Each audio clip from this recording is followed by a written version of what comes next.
Hey guys, and welcome back to Mulberry Branch Farm. It's Ashley here with you again, and today you guys can see we're out at our beehives, but it's the end of January.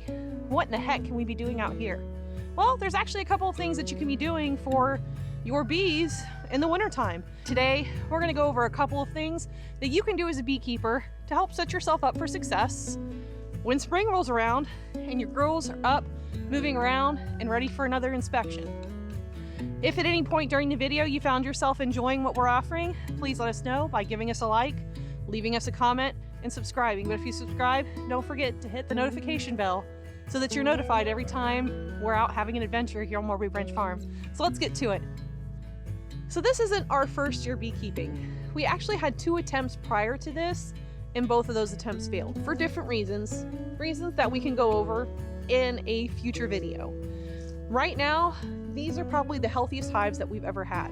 Right now we have 2 hives. We have the CC hive, and you're currently sitting on top of the Buckeye hive. It's okay, they don't mind. As a first-time beekeeper, I found that I actually really like beekeeping, and I really like being involved with these girls and seeing what their wonderful world holds. And I find myself often coming out here in the winter to listen.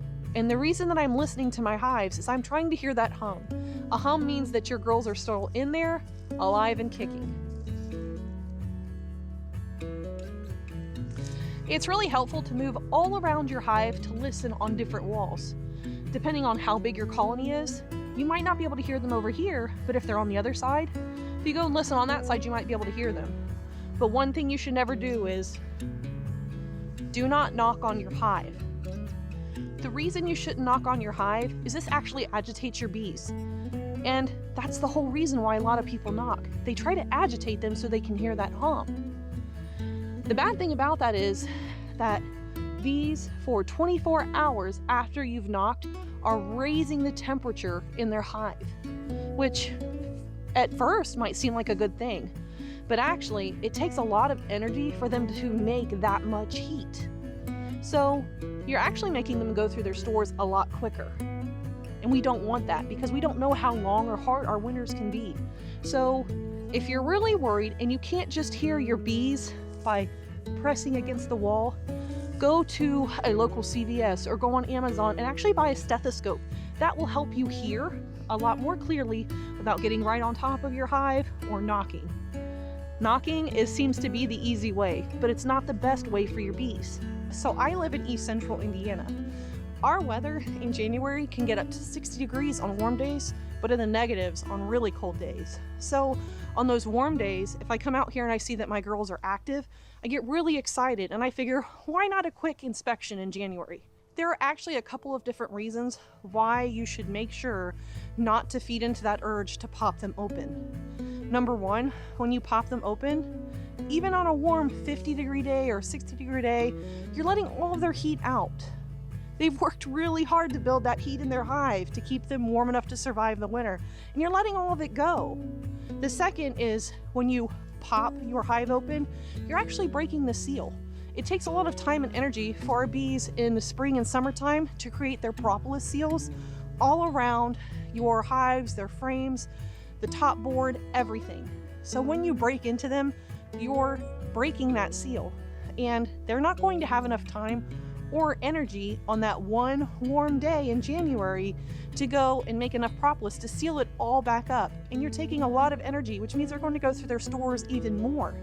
And we're just in January. We won't even get to really good temperatures until about May here in East Central Indiana, where they'll be out consistently every single day. And if you really feel like you need to interfere with your bees in the winter, especially on those one-off warm days in December, January, or February, any of those winter months, is you can feed your bees in the winter if you'd like. And I do know a lot of people that put in those top bar feeders, especially in Langstroth hives, but I have a lot of rodents in this area, and with the temperatures constantly dipping upwards and downwards, we still could have yellow jackets or wasps come and start to rob a hive on a warm day when they're already pretty weakened from the winter. So I feed them out and away with a sugar water syrup. You can even put out cut fruit that they can pull sugars from if you don't want to do the sugar water solution or syrup. But even if you're going to do this, make sure that you feed at least 100 yards away from your hives. because you don't want to encourage robbing. You don't want to encourage rodents to come to your hive on those warm days because they smell the sugar or they smell the fruit. Put it out and away from your bees. They'll probably appreciate the exercise anyways after being cooped up in their hives for a couple of months.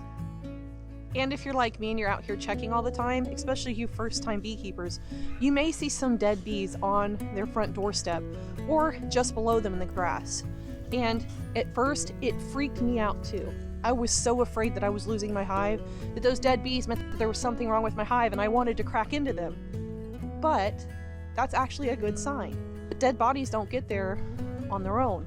That means that there are still bees alive and kicking in your hive. They're actually bringing those dead bodies out, and that they feel well enough to do the housekeeping that's required to keep their hive clean and debris free. And there are actually a couple more things that you can do around your hives that you might not be able to actively do in the summertime, and that's clear out around them. I don't know about your guys' bees, but my bees do not like the weed eater, nor do they like the mower. They don't actively chase me, but I can tell they don't like it. So this would be a good time, especially now with a lot of the foliage down and around. I wouldn't probably use my weed eater just because I don't want to agitate them, but it's a good time to clear out with hand garden tools and to clean out the area. Another thing that you can be doing is if you're new to bees or thinking about getting into bees, winter is the best time to do your research and to start gathering supplies. If you want to be swarm trapping, it's a good time to start making your swarm traps. If you're thinking about purchasing bees, it's a good time to look into your local apiaries that may be selling 5-frame nukes in the springtime and getting on their waiting list, because while bees are growing in popularity, sometimes they're a little hard to get a hold of. So with that being said, what are some of the things that you can do as a beekeeper, even a beginner beekeeper, that can set yourself and your hives up for success in the spring? Well, a lot of it has to do with organization and some of the not so interesting stuff, but necessary. One of the things that you can do in the winter that you sometimes can't do in the summer, especially if you're running a lot of hives, is in the winter time, like we had just discussed, we condense our beehives. We take off any of the deeps or shallows and remove frames that aren't being used, or we'll just create extra space for them to try to maintain and heat in the winter time. So that means that a lot of my brood boxes and my shallows are off of the hives. So it's a good time to evaluate them to see if they're in good working order, or if maybe they need another coat of paint or sealant to help get more bang for your buck and more life out of your brood boxes. This is also going to give your paint and your sealants times to dry and be away and not affect your bees, because they're not technically on your hive. You can bring them in on your basement, in your garage, someplace that's heated, to do all the work and maintenance that you might need to do on equipment that's damaged and may need just a little bit of repair. These look pretty good, but I'd really like to give them some extra paint, but that's for another video. So this last thing I'm going to tell you is just kind of plain good old common sense. Make sure that all of your equipment is organized and ready to go for the spring. And coming from a well-seasoned procrastinator, even I know that it's best to be prepared in the springtime when those bees wake up, because there's a lot to be done once they're awake.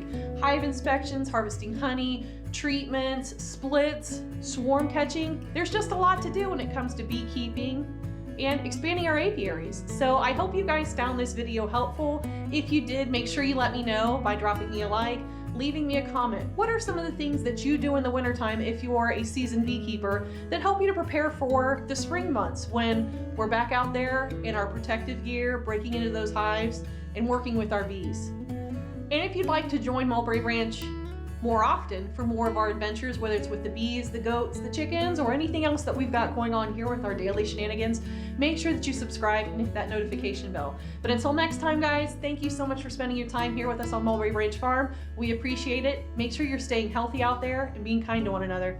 Catch you in the next one. Bye. It's Ashley here with you again. If it's your first time with us, welcome. Today, we're actually going to be it's your first time, and this is what you're saying. Hey guys, and welcome back to Mulberry Branch Farm. It's Ashley here with you again, and you can obviously slee.